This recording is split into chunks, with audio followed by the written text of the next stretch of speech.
আসসালামু আলাইকুম। সরকারি নাজির আক্তার কলেজ, সুমতলা, বগুড়া।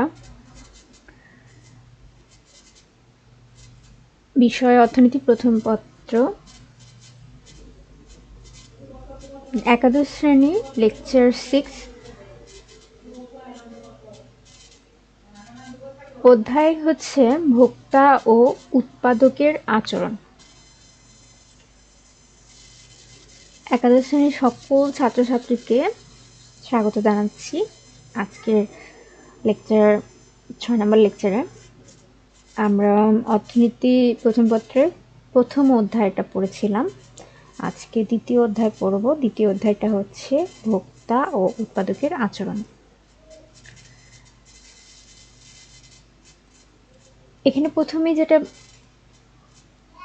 আছে সেটা হচ্ছে উপযোগ, যেটাকে ইংলিশে বলা হচ্ছে ইউটিলিটি। অর্থনীতিতে উপযোগ বলতে কোনো দ্রব্যের বা সেবার ওই বিশেষ গুণকে বোঝায় যা দ্বারা মানুষের বিশেষ অভাব মেটানো সম্ভব হয়। আবার বলছি যে উপযোগ বলতে বোঝাচ্ছে যে অর্থনীতিতে কোনো দ্রব্যের বা সেবার ওই বিশেষ গুণকে বোঝায় যা দ্বারা মানুষের বিশেষ অভাব মেটানোর সম্ভব হয়। ইংলিশে যেটা বলা হচ্ছে utility is the ability of a good or services to satisfy human wants. Utility is the ability of a good or services to satisfy human wants. আমাদের যে অভাব আছে, আমার একটা উদাহরণ সহ যদি বলতে পারি যে আমার একটা আইসক্রিম খেতে ইচ্ছে হচ্ছে। এখন একটা আইসক্রিম খেয়ে আইসক্রিম থেকে কি যে তৃপ্তিটা পাই,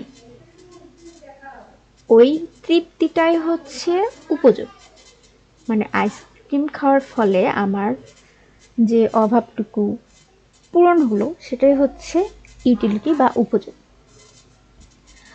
আর হচ্ছে এই ইউটিলিটি বা উপযোগ হচ্ছে চাহিদা বা ডিমান্ড, যেটা চাহিদার ইংলিশে হচ্ছে ডিমান্ড।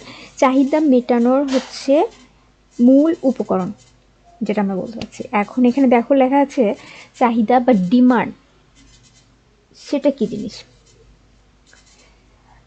এই চ্যাপ্টারে দুটো জিনিস আমরা হচ্ছে মানে মোটামুটি আলোচনা করব, সেটা হচ্ছে চাহিদা, চাহিদার বিস্তারিত, আর হচ্ছে যোগান, যোগানের বিস্তারিত। প্রথমে শুরু করছি চাহিদা দিয়ে। চাহিদার ইংলিশ হচ্ছে ডিমান্ড। চাহিদাটা আসে হচ্ছে ভোক্তা, যে ভোগ করে তার দিক থেকে আসে হচ্ছে চাহিদা। আর যোগান যেটা বললাম, যোগানের ইংলিশ সাপ্লাই, সেটা আসবে হচ্ছে উৎপাদক, যে উৎপাদন করে তার দিক থেকে আসবে হচ্ছে সাপ্লাই বিষয়টা। এখন চাহিদা বা ডিমান্ড যে বিষয়, সেটা হচ্ছে এখানে দেখো লেখা আছে কোনো কিছু পাওয়ার আকাঙ্ক্ষা, প্রত্যাশা বা ইচ্ছাকে চাহিদা বলে। আবার বলছি, কোনো কিছু পাওয়ার ইচ্ছা, আকাঙ্ক্ষা বা প্রত্যাশাকেই হচ্ছে চাহিদা বলা হয়। এখন এটার সাথে হচ্ছে তিনটা বিষয় হচ্ছে জড়িত। এক নম্বর যেটা হচ্ছে কোনো দ্রব্য বা সেবা পাওয়ার আকাঙ্ক্ষা, দুই নম্বর হচ্ছে দ্রব্যটি ক্রয় করার প্রয়োজনীয় অর্থ, আর তিন নম্বর যেটা হচ্ছে সেটা হচ্ছে অর্থ ব্যয় করার ইচ্ছা। আমার হচ্ছে যদি বলি আমার হচ্ছে চাঁদে যাওয়ার ইচ্ছা আছে, কিন্তু এটাকে কি চাহিদা বলা যাবে? অর্থনীতিতে বলতেছে যে চাহিদা সেটাকে বলা যাবে যার হচ্ছে এই যে ক খ গ তিনটা পয়েন্ট, যেটা সেটা হচ্ছে পূরণ করতে হবে, শর্তগুলো পূরণ করতে হবে। এখানে বলা হচ্ছে কোনো দ্রব্য বা সেবা পাওয়ার আকাঙ্ক্ষা। আমার হচ্ছে চাঁদে যাওয়ার ইচ্ছা আছে, ভালো কথা। দুই নম্বর পয়েন্ট কি, দ্রব্যটি ক্রয় করার প্রয়োজনীয় অর্থ, কিন্তু আমার চাঁদে যাওয়ার কি, চাঁদে যাওয়ার মতো হচ্ছে টাকা নাই। তাহলে কি দুই নাম্বার শর্তটাই তো আমার পূরণ হচ্ছে না। তাহলে এই যে আমার চাঁদে যাওয়ার ইচ্ছা, এটা হচ্ছে কি আমার চাহিদা বলা যাবে না। একজন আরও যদি ভালোভাবে হচ্ছে উদাহরণ দিই, একজন ভিক্ষুক, তার একটা মার্সিডিজ গাড়ি কেনার ইচ্ছা আছে, কিন্তু তার হচ্ছে কি প্রয়োজনীয় কি ওই গাড়িটা কেনার হচ্ছে প্রয়োজনীয় অর্থ নেই, অতএব এটা তার হচ্ছে চাহিদা হতে পারে না। আরেকটা শর্ত হচ্ছে যে কি অর্থ ব্যয় করার ইচ্ছা থাকতে হবে। আমার হচ্ছে ধরো সেন্ট মার্টিন যাওয়ার ইচ্ছা আছে, সেন্ট মার্টিন যাওয়ার মতো টাকাও আছে, মানে সামর্থ্য আছে। এখন ওই সেন্ট মার্টিন যাওয়ার জন্য যে আমি টাকা ব্যয় করব, সেটার ইচ্ছাটাও আছে। তাহলে কি এটা আমার হচ্ছে চাহিদা? আমার হচ্ছে একটা হচ্ছে কলম লাগবে, কলম কি, কলম পাওয়ার আকাঙ্ক্ষা আছে, কলমটা কি ক্রয় করার হচ্ছে অর্থ আছে, আর আমি কি টাকাটা খরচ করে কলমটা কিনতে চাচ্ছি। তার মানে কি এটা আমার হচ্ছে চাহিদা। অর্থাৎ যখন এই ৩টা পয়েন্ট ক খ গ পূরণ হবে, তখনই সেই হচ্ছে ইচ্ছা বা আকাঙ্ক্ষাকে হচ্ছে চাহিদা বলা যাবে। আর হচ্ছে সুনির্দিষ্টভাবে যদি হচ্ছে অর্থনীতিতে একটা সংজ্ঞা যদি বলা হয়, তাহলে হচ্ছে এখানে দেখো লেখা আছে, নির্দিষ্ট সময়ে নির্দিষ্ট দামে ভোক্তা যে পরিমাণ দ্রব্য ও সেবা ক্রয় করতে ইচ্ছুক তা হচ্ছে চাহিদা। নির্দিষ্ট সময়ে নির্দিষ্ট দামে ভোক্তা যে পরিমাণ দ্রব্য ও সেবা ক্রয় করতে ইচ্ছুক তা হচ্ছে চাহিদা। একটা নির্দিষ্ট সময় হতে হবে এবং একটি নির্দিষ্ট দাম থাকতে হবে।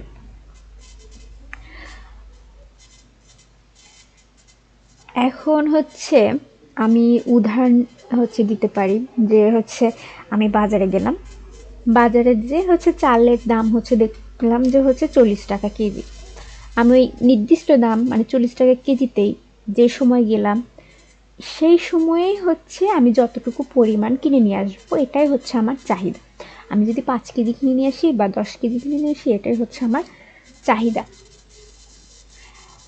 এখন এই চাহিদা কিছু বিষয়ের উপর হচ্ছে নির্ভর করে, সেই জিনিসগুলোকে বলা হচ্ছে চাহিদার নির্ধারক সমূহ। 1 নাম্বার যে পয়েন্ট, সেটা হচ্ছে দ্রব্যের নিজস্ব দাম। দ্রব্যের নিজস্ব দামের উপর চাহিদা নির্ভর করে। কিভাবে? যে জিনিসের দাম কমবে তার চাহিদা বাড়বে, আর যে জিনিসের দাম বাড়বে সেই জিনিসের চাহিদা কমবে।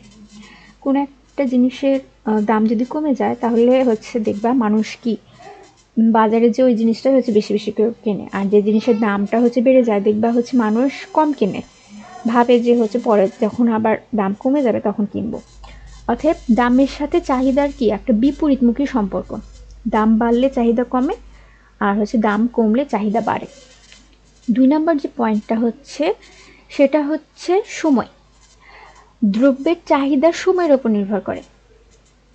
যেমন ধরো উদাহরণ যদি দেয়, শীতকালে কি আইসক্রিমের চাহিদা কমে, আর হচ্ছে গ্রীষ্মকালে কি আইসক্রিমের চাহিদা হচ্ছে বাড়ে।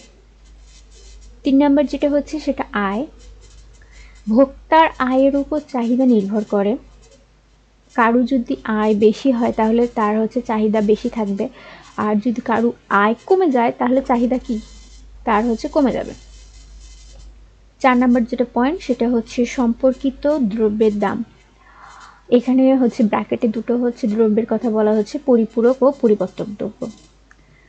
এখন পরিপূরক দ্রব্যের ক্ষেত্রে কি হচ্ছে, কোনো দ্রব্যের সম্পর্কিত পরিপূরক দ্রব্যের দাম বাড়লে ওই দ্রব্যের চাহিদা কমবে। পরিপূরক দ্রব্যটা কি সেটা আগে বুঝে দিই। পরিপূরক দ্রব্য বলা হচ্ছে যে কলম আর কালি, কালি ছাড়া হচ্ছে কলম ব্যবহার করা যাবে না, মানে একটা ব্যবহার করলে আরেকটা অবশ্যই ব্যবহার করতে হবে। এই ধরনের দ্রব্যকে বলা হচ্ছে যে কি পরিপূরক। যেমন কি চা আর চিনি। চা খেতে গেলে কি অনেকে হয়তো চিনি খায় না, কিন্তু চায়ের সাথে চিনির একটা সম্পর্ক আছে। এই যে সম্পর্ক, চা খেতে গেলে চিনি লাগবে, বা কলম দিয়ে লিখতে গেলে কালি লাগবে। কলম আর কালির সম্পর্কটা হচ্ছে পরিপূরক। কলম লাগলে অবশ্যই হচ্ছে কালি লাগবে। আর হচ্ছে পরিবর্তকদের দ্রব্যের কথা বলা হচ্ছে, এই দ্রব্যটা হচ্ছে একটার বদলে আরেকটা ব্যবহার করা যায়। যেমন চিনি আর গুড়। চিনি আর গুড় এই দুটো দ্রব্যকে বলা হচ্ছে পরিবর্তক দ্রব্য। এই ধরনের যে আরো দ্রব্য আছে সেইগুলোকে বলা হচ্ছে পরিবর্তক দ্রব্য। যেন চিনির বদলে কি গুড় ব্যবহার করা যায়, এজন্য বলা হচ্ছে পরিবর্তক দ্রব্য। এখন এই যে পরিপূরক দ্রব্যের ক্ষেত্রে বলা হচ্ছে কোনো দ্রব্যের সম্পর্কিত পরিপূরক দ্রব্যের দাম বাড়লে, মানে যদি কালির দাম বাড়ে তাহলে ওই দ্রব্যের চাহিদা কমবে। মানে কি, যদি কালির দাম বাড়ে তাহলে হচ্ছে কলমের চাহিদা কমবে, এবং পরিপূরক দ্রব্যের দাম কমলে ওই দ্রব্যের চাহিদা বাড়বে। যদি কালির দাম কমে যায় তাহলে কলমের কি চাহিদা বাড়বে। আর হচ্ছে বিকল্প বা হচ্ছে পরিবর্তক দ্রব্যের ক্ষেত্রে হচ্ছে চিনির দাম যদি বেড়ে যায় তাহলে মানুষ কি চিনির বদলে হচ্ছে গুড় ব্যবহার করবে। এজন্য বলা হচ্ছে চিনির দাম যদি হচ্ছে বাড়ে তাহলে গুড়ের চাহিদা কি বাড়বে, আর চিনির দাম যদি কমে তাহলে গুড়ের চাহিদা কমে যাবে। এই দুটো বিষয় তোমরা বই খুললে বুঝতে পারবে। 5 নাম্বার যে পয়েন্ট হচ্ছে সেটা হচ্ছে ভোক্তার রুচি ও পছন্দ। ভোক্তার রুচি ও পছন্দ কোনো দ্রব্যের অনুকূলে থাকলে ওই দ্রব্যের চাহিদা বাড়বে এবং প্রতিকূলে থাকলে চাহিদা কমবে। কেউ যদি হচ্ছে চা খেতে পছন্দ করে তাহলে হচ্ছে সে সবসময় চাই খাবে, তার কাছে চায়ের চাহিদা কখনো কমবে না। আর যে মানুষটা সবসময় কফি খায় তার কাছে হচ্ছে চায়ের দাম কমলেও হচ্ছে সে কখনোই হচ্ছে চা খাবে না, কারণ সে কফি পছন্দ করে। 6 নাম্বার হচ্ছে ভোগ প্রবণতা। কোনো দ্রব্যের ভোগ প্রবণতা বাড়লে চাহিদা বাড়বে এবং ভোগ প্রবণতা কমলে চাহিদা কমবে। মানুষ হচ্ছে যে দ্রব্যটা যদি ভালো লাগে, বেশি বেশি মানে একটা ভোগ করে ভালো লাগে, সে কি বারবার ভোগ করবে, আর ভোগ করার ফলে কি হবে, চাহিদা বাড়বে। 7 নাম্বার যে পয়েন্ট হচ্ছে সেটা হচ্ছে সঞ্চয় প্রবণতা। সঞ্চয় প্রবণতা বাড়লে দ্রব্যের চাহিদা কমবে এবং সঞ্চয় প্রবণতা কমলে চাহিদা বাড়বে। মানুষ যদি সঞ্চয় করে বেশি বেশি, আয়ের থেকে সঞ্চয়টা যদি বেশি করে তাহলে কি এখন জিনিসপত্র কম কিনবে, টাকাটা কি জমে রাখবে পরবর্তীতে ভবিষ্যতে ব্যবহারের জন্য। এই জন্য এখন জিনিসপত্র কম কিনবে মানে হচ্ছে এখনকার চাহিদা কমে যাবে, জিনিসপত্রের চাহিদা কমে যাবে। এই জন্য বলা হচ্ছে যে সঞ্চয় প্রবণতা, যে ব্যক্তি সঞ্চয় বেশি করে তার চাহিদা কম। 8 নাম্বার যেটা হচ্ছে সেটা হচ্ছে আয় বন্টন। কোনো দেশের আয় বন্টন সুষম হলে চাহিদা বাড়বে এবং আয় বন্টন অসুষম হলে চাহিদা কমবে। 9 নাম্বার হচ্ছে জনসংখ্যা। কোনো দেশের জনসংখ্যা বাড়লে চাহিদা বাড়বে, জনসংখ্যা কমলে চাহিদা কমবে। বিজ্ঞাপন একটা পয়েন্ট আছে, সেখানে বলা হচ্ছে কোনো দ্রব্যের বিজ্ঞাপনের দ্বারা ক্রেতারা আকৃষ্ট হলে ওই দ্রব্যের চাহিদা বাড়বে এবং বিপরীত অবস্থায় কমবে। আমরা টিভিতে যখন কোনো কিছুর বিজ্ঞাপন দেখি তখন যদি মনে হয় যে হচ্ছে কি এই জিনিসটা ভালো, এই জিনিসটাই কিনবো, অনেক মানুষ বিজ্ঞাপন দেখে ওই জিনিসটাই কিনতে যায়, তখন কি ওই জিনিসের চাহিদা বেড়ে যায়। 11 নাম্বার যেটা আছে পয়েন্ট সেটা হচ্ছে সামাজিক নিরাপত্তা বলা হচ্ছে। এখানে বলা হচ্ছে যে সরকারিভাবে সামাজিক নিরাপত্তা নিশ্চিত করা হলে ক্রেতার চাহিদা বাড়বে, অন্যথায় হ্রাস পাবে।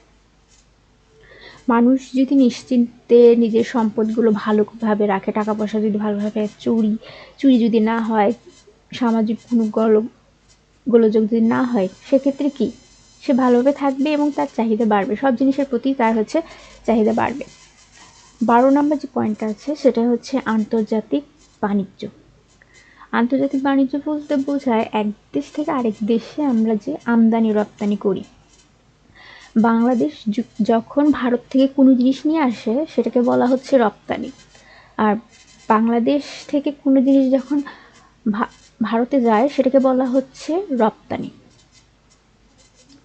এই যে আমদানি রপ্তানি, এই দুটোকে কেন্দ্র করেই হচ্ছে বলা হচ্ছে আন্তর্জাতিক বাণিজ্য। এই আন্তর্জাতিক বাণিজ্য অবাধ হলে দেশীয় দ্রব্যের চাহিদা হ্রাস পাবে এবং সংরক্ষিত বাণিজ্যের ক্ষেত্রে দেশীয় দ্রব্যের চাহিদা বৃদ্ধি পাবে।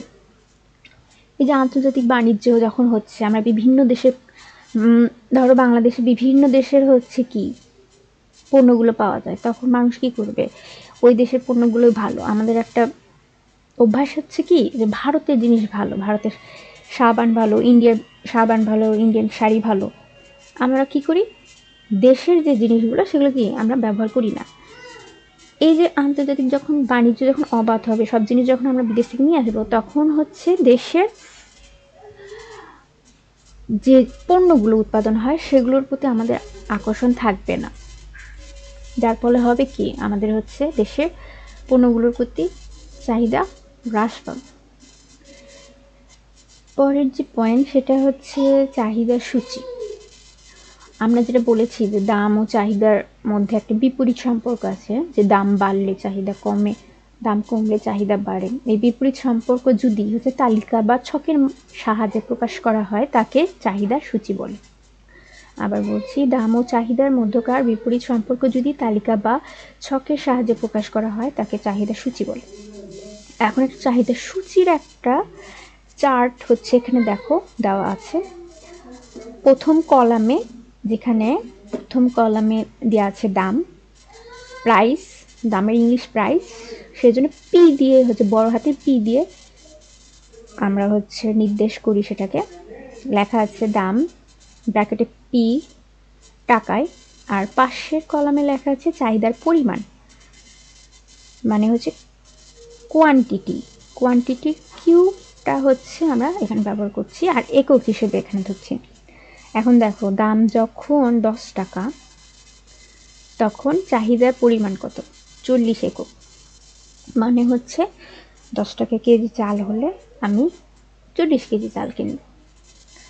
দাম যখন বেড়ে গেল, 20 টাকা কেজি হয়ে গেল, তখন আমি কি করব? কম কিনব, তখন আমি 30 কেজি চাল কিনব। দাম যখন আরও বেড়ে গেল 30 টাকা, তখন হচ্ছে আরও কমে হচ্ছে 20 কেজি চাল কিনব। আর দাম যদি আরও বেড়ে যায় 40 টাকা হয়, তখন কি 10 কেজি চাল কিনবে মানুষ। এই যে দেখো, দাম যখন 10 টাকা চাহিদা তখন 40, আর দাম যখন 40 টাকা চাহিদা তখন 10। দাম বাড়ছে আর হচ্ছে এইদিকে চাহিদা হচ্ছে কমে গেছে। এই যে দাম আর চাহিদার মধ্যে বিপরীত সম্পর্ক, এটা যখন আমরা এই যে একটা ছকের মাধ্যমে দেখাইছি বা একটা তালিকা করেছি, তখন হচ্ছে এই হচ্ছে তালিকা বা সূচিকে বলা হচ্ছে তোমার চাহিদা সূচি। নেক্সট যে পয়েন্টটা আছে সেটা হচ্ছে চাহিদা বিধি। চাহিদা বিধির সংজ্ঞা যেটা বলা হচ্ছে, অন্যান্য অবস্থা স্থির থেকে কোনো দ্রব্যের দাম বাড়লে চাহিদা কমে এবং দাম কমলে চাহিদা বাড়ে। দাম ও চাহিদার মধ্যকার এরূপ বিপরীতমুখী সম্পর্কে চাহিদা বিধি বলে। এখানে একটা জিনিস খেয়াল করো, যেখানে লেখা আছে যে অন্যান্য অবস্থা স্থির থেকে। অন্যান্য অবস্থা স্থির থেকে বলতে কি বোঝাচ্ছে? যদি উদাহরণ হিসেবে বলি, তাহলে যদি বলি যে হচ্ছে চিনির দাম যদি হচ্ছে না কমে, গুড়ের দাম একদম, গুড়ের দাম যদি হচ্ছে বাড়ে, তাহলে কি চাহিদা সেক্ষেত্রে কমবে। আর হচ্ছে চিনির দাম যদি হচ্ছে ওঠানামা করে, তাহলে মানুষ হচ্ছে গুড়ের থেকে চিনি খেতেই বেশি পছন্দ করবে। এখানে অন্যান্য অবস্থা স্থির বলতে আয়, ওই যে বিষয়গুলোর উপর চাহিদা হচ্ছে নির্ভর করে, মানুষের আয়, তারপরে হচ্ছে নিজস্ব দ্রব্যের দাম, এগুলোর উপর হচ্ছে ওই জিনিসগুলো যদি পরিবর্তন না হয়, ওই জিনিসগুলো যদি স্থির থেকে শুধু দাম পরিবর্তন, সেই দ্রব্যের শুধু দাম পরিবর্তনের ফলে যদি চাহিদা কমে বা চাহিদা বাড়ে, এই যে চাহিদার দামের মধ্যে বিপরীত সম্পর্কে যেটা হয় সেটাকে হচ্ছে চাহিদা বিধি বলা হচ্ছে। চাহিদা বিধি থেকে চাহিদা রেখা, আসলে চাহিদা বিধি থেকে চাহিদা সূচি, চাহিদা সূচি থেকে চাহিদা রেখা। চাহিদা রেখার ক্ষেত্রেও দেখো সংজ্ঞাটা একই রকম, সেখানে বলা হচ্ছে অন্যান্য অবস্থা স্থির থেকে দ্রব্যের দাম বাড়লে চাহিদা কমে এবং দাম কমলে চাহিদা বাড়ে। দাম ও চাহিদার মধ্যকার এই বিপরীত সম্পর্ককে যে রেখার সাহায্যে প্রকাশ করা হয় তাকে চাহিদা রেখা বলা হয়। মোটামুটি সবগুলো সংজ্ঞায় একই রকম, যেখানে মনে রাখতে হবে যে এই কথাটা লিখতেই হবে যে অন্যান্য অবস্থা স্থির থেকে, মানে আমার আয় পরিবর্তন হয়নি, শুধু দাম, দ্রব্যের দাম, আমি যে জিনিসটা কিনবো সেটার দাম কমে গেছে, তাহলে আমার কি ওই দ্রব্যটা আমি বেশি কিনবো। এখানে দেখো একটা চিত্র দেয়া আছে যেটা হচ্ছে চাহিদা রেখা।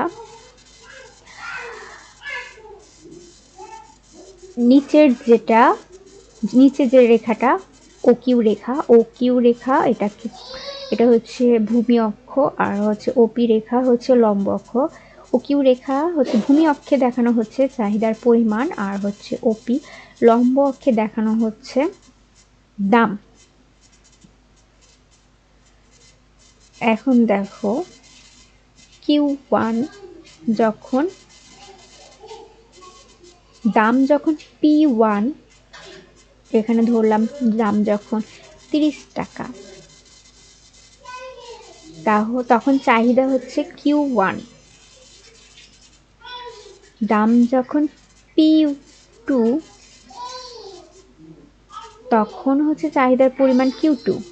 আর দাম যখন P3, তখন চাহিদার পরিমাণ হচ্ছে Q3। দাম যখন P1 থেকে P3-তে আসছে, চাহিদা তখন Q1 থেকে Q3-তে গেছে, মানে দাম কমার সাথে চাহিদা হচ্ছে এদিকে বৃদ্ধি পেয়েছে। বড় হাতে ডিডি যে রেখাটা দেখতে পাচ্ছ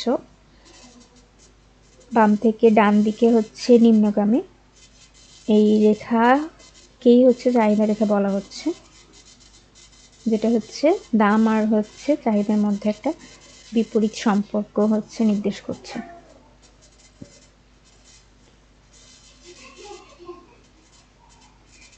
চাহিদার আরো কিছু জিনিস আছে, তার আগে হচ্ছে আমি যোগানের যে বিষয়টা এটা হচ্ছে একটু পড়ায় নিতে চাচ্ছি। আমি যেটা বললাম যে যোগানের বিষয়টা হচ্ছে উৎপাদকের দিক থেকে আসে, আর চাহিদার বিষয়টা হচ্ছে ভোক্তার দিক থেকে আসে। এখন যোগান, যেটাকে ইংলিশে বলা হচ্ছে সাপ্লাই, এটা সংজ্ঞায় বলা হচ্ছে অর্থনীতিতে কোনো নির্দিষ্ট সময়ে নির্দিষ্ট দামে বিক্রেতা যে পরিমাণ দ্রব্য বা সেবা বিক্রি করতে রাজি থাকে তাকে যোগান বলে। আবার বলছি, অর্থনীতিতে কোনো নির্দিষ্ট সময়ে নির্দিষ্ট দামে বিক্রেতা যে পরিমাণ দ্রব্য বা সেবা বিক্রি করতে রাজি থাকে তাকে যোগান বলা হয়। এখন এই যোগান হচ্ছে কিছু জিনিসের মানে কিছু বিষয়ের উপর নির্ভরশীল। এক নম্বর যেটা হচ্ছে দ্রব্যের নিজস্ব দাম। আমরা হচ্ছে চাহিদার ক্ষেত্রেও যেটা দেখেছি যে হচ্ছে দ্রব্যের নিজস্ব দামের উপর হচ্ছে নির্ভরশীল ছিল চাহিদা। এই ক্ষেত্রে হচ্ছে এই ক্ষেত্রে দেখো দাম যদি বাড়ে যোগান বাড়বে, আর দাম কমলে যোগান কমবে। আবার বলছি, দাম বাড়লে যোগান বাড়বে, দাম কমলে যোগান কমবে।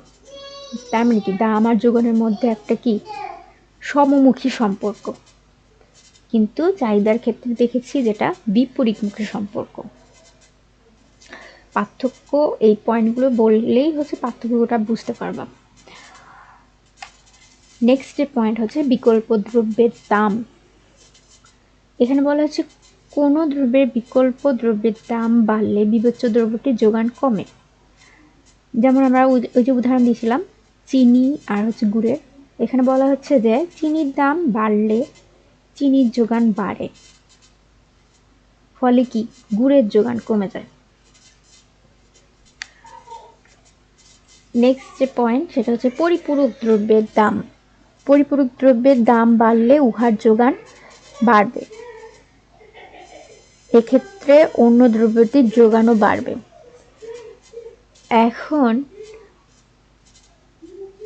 কালির দাম বাড়লে কালির হচ্ছে যোগান বাড়বে, আর এক্ষেত্রে কি কলমেরও হচ্ছে যোগান হচ্ছে বাড়বে, কারণ হচ্ছে কালি ছাড়া তো কলম দিয়ে হচ্ছে লেখা সম্ভব না। দুটো পরিপূরক, একটা গাড়ি, যেমন গাড়ি আর পেট্রোল, পেট্রোল ছাড়া তো গাড়ি চলবে না। পেট্রোলের যদি হচ্ছে দাম বাড়ে, পেট্রোলের যোগান বাড়বে, সেক্ষেত্রে কি গাড়িরও হচ্ছে যোগান বাড়বে। 4 নম্বর যেটা পয়েন্ট সেটা হচ্ছে উপকরণের দাম। উপকরণের দাম বৃদ্ধিতে উৎপাদন খরচ বৃদ্ধি পাওয়ায় যোগান কমে। যে উৎপাদক তার দিক থেকে যেহেতু যোগান আসে, সে কোনো কিছু একটা প্রডিউস বা উৎপাদন করলে তার হচ্ছে যদি শ্রমিকের মজুরি যদি হচ্ছে বেড়ে যায়, তার মানে কি একটা জিনিসের উৎপাদন করতে শ্রমিকের মজুরি বেড়ে গেলে হচ্ছে তার হচ্ছে উৎপাদন খরচটা বেড়ে যাচ্ছে। উৎপাদন খরচ বেড়ে গেলে কি হবে, যোগান কমে যাবে। 5 নম্বর যেটা হচ্ছে আবহাওয়া। আবহাওয়ার অনুকূল প্রভাবে দ্রব্যের যোগান বাড়ে। আর আবহাওয়া প্রতিকূল হলে যোগান কমে। যেমন ধরো বন্যা খরা যদি হয় তাহলে কি হবে, প্রতিকূল অবস্থায় কি ধান চাষটা কম হবে, ধানের হচ্ছে উৎপাদন কমে যাবে, তাহলে কি ধানের হচ্ছে যোগানও কমে যাবে। এটা একটা হচ্ছে দ্রব্যের কথা বলছি, এরকম অনেক আছে যেটার উপর কি আবহাওয়া হচ্ছে নির্ভরশীল। 6 নম্বর হচ্ছে প্রযুক্তি। আসলে প্রযুক্তির পরিবর্তন যদি হয় সেটার উপর হচ্ছে যোগানের হ্রাস বৃদ্ধি নির্ভর করে। উন্নতি প্রযুক্তি যদি ব্যবহার করা হয়, ধরো উৎপাদনে হচ্ছে একটা বড় মেশিন হচ্ছে নিয়োগ করা হলো, তাহলে কি মেশিন দিয়ে দ্রুত উৎপাদন করা সম্ভব হচ্ছে, সেক্ষেত্রে হবে কি যোগান বাড়বে। 7 নম্বর যেটা হচ্ছে সময়ের অভাব। দ্রব্যের যোগানের উপর সময়ের একটা হচ্ছে প্রভাব আছে, যেটা বলা হচ্ছে যে দ্রব্যের উৎপাদনে পর্যাপ্ত সময় পাওয়া যায় সে দ্রব্যের যোগান বেশি, স্বল্পকালে দ্রব্যের যোগান কম এবং দীর্ঘকালে হচ্ছে দ্রব্যের যোগান বেশি হয়। 8 নম্বর যেটা হচ্ছে কর ও ভর্তুকি। কোনো দ্রব্যের উপর কর আরোপ বা হচ্ছে ভর্তুকি প্রত্যাহার করা হলে যোগান কমে যায়, আবার কর প্রত্যাহার বা ভর্তুকি প্রদান করলে যোগান হচ্ছে বেড়ে যায়। কোনো দ্রব্যের উপর দেখো কর যদি আরোপ করা হয় আর ভর্তুকি যদি হচ্ছে প্রত্যাহার করা হয় তাহলে সেটা যোগান কমে, আর কর প্রত্যাহার করে যদি সেই দ্রব্যের উপর ভর্তুকি হচ্ছে প্রদান করা হয় তখন হচ্ছে যোগান হচ্ছে বাড়ে। 9 নম্বর পয়েন্ট যেটা হচ্ছে সেটা উপকরণের সহজলভ্যতা। উৎপাদনে ব্যবহৃত উপকরণ গুলো হচ্ছে যদি সহজে পাওয়া যায় তাহলে কি উৎপাদন বাড়বে, যোগানও বৃদ্ধি পাবে। আর যে জিনিসের হচ্ছে উপকরণগুলো পাইতেই হচ্ছে অনেক কষ্ট হয় তাহলে সেক্ষেত্রে যোগানটা হচ্ছে ততটা বৃদ্ধি পায় না। এই যে পয়েন্টগুলো, এই পয়েন্টগুলো থেকে মোটামুটি হচ্ছে যোগান আর হচ্ছে চাহিদার মধ্যে প্রথমেই হচ্ছে তোমাদের একটা পার্থক্য বোঝানোর জন্যই আমি হচ্ছে যোগানের এই অংশটুকুই হচ্ছে জাস্ট প্রথম দিন হচ্ছে পড়িয়ে দিয়েছি। এরপরে যেগুলো পড়ানো হবে সেগুলো হচ্ছে মোটামুটি এই কাল্পনিক হচ্ছে চাহিদা সূচি থেকে কিভাবে হচ্ছে একটা চাহিদার রেখা অঙ্কন করা যায়, তারপরে চাহিদা অপেক্ষক আছে, চাহিদার কিছু প্রকারভেদ আছে যেমন আড়াআড়ি চাহিদা, আয় চাহিদা, দাম চাহিদা, চাহিদার সমীকরণ নিয়ে হচ্ছে যারা আর্টসের স্টুডেন্ট তারা হয়তো হচ্ছে এই একটা ছোটোখাটো অঙ্ক করতে হবে, জাস্ট হচ্ছে সেই জিনিসগুলো নিয়ে ভয় পাওয়ার কোনো কারণ নেই, জাস্ট খুব সহজ জিনিস, যোগ বিয়োগ ভাগ গুণ এই ধরনের অঙ্কগুলোই হচ্ছে এখানে করানো হয়।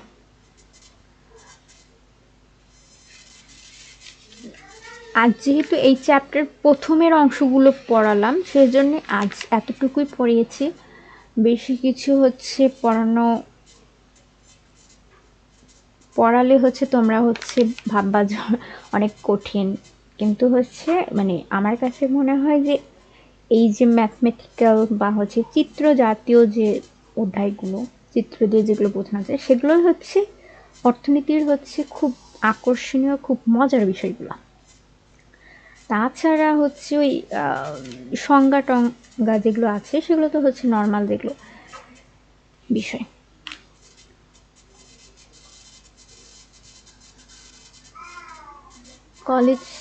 কলেজ কবে খুলবে সেটা হচ্ছে এখনো অনিশ্চিত, যেহেতু বলা হচ্ছে যে করোনার হচ্ছে সেকেন্ড ওয়েভ, দ্বিতীয় হচ্ছে যে ধাপ সেটা মোটামুটি শুরু হয়ে গেছে, আগে থেকেই হচ্ছে বলছিল যে হচ্ছে শীতকালে হচ্ছে বেশি হবে। অর্থাৎ কলেজ খুলবে ভেবে হচ্ছে তোমরা যারা বই টই কিনো নি এখনই তাদের বলবো বই হচ্ছে কিনে নাও, কিনে হচ্ছে পড়াশোনা শুরু করে দাও। এই বছর হচ্ছে এইচএসসি পরীক্ষা হয়নি বলে যে হচ্ছে পরবর্তী বছরগুলোতে হবে না এমন হচ্ছে কোনো কথা নেই, পড়াশোনা চালিয়ে যেতে হবে। আর অবশ্যই হচ্ছে বাসা থেকে যখন বের হবা সাবধানে বের হবা, ভালো থেকো সবাই। আল্লাহ হাফেজ।